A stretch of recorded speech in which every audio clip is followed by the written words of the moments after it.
बिस्मिल्लाहिर्रहमानिर्रहीम। अस्सलाम वालेकुम। आज हम लेसन 16 में स्टडी करेंगे टॉफल के कोर्स में for the beginners.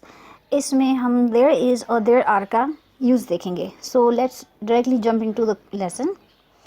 Sentences beginning with the existential there, the subject is actually after the verb.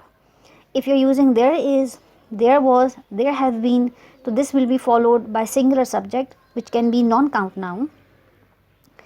और अगर हम देयर आर, देयर वर और देयर हैव बीन यूज़ कर रहे हैं तो this will be followed by plural subject. Let's make more sense out of it while looking at the examples. ये first example में हम देख रहे हैं कि there is a storm approaching. So there is singular structure, तो this will be followed by a singular subject. So there is a storm approaching. Second example, there have been a number of telephone calls today. So जो हमने there have been use कर लिया, this is plural, so it will be followed by a subject which is plural, in that case calls. Third example says there was an accident last night. There was is a singular, so this will be followed by a singular subject which is an accident. Number 4, there were too many people at the party. There were is plural, so this will be followed by a plural subject which is too many people.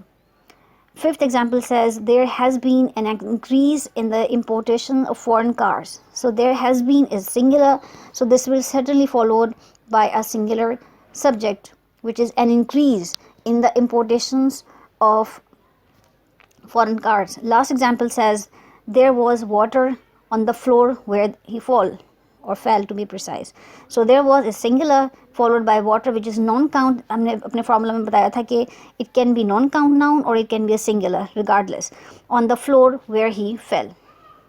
Thanks for watching this short video. I hope you get clarity about कि आपने there is और there are के differences क्या हैं जब हम इसको इस्तेमाल करेंगे. So keep watching these video series. If you like this video, subscribe, like and share.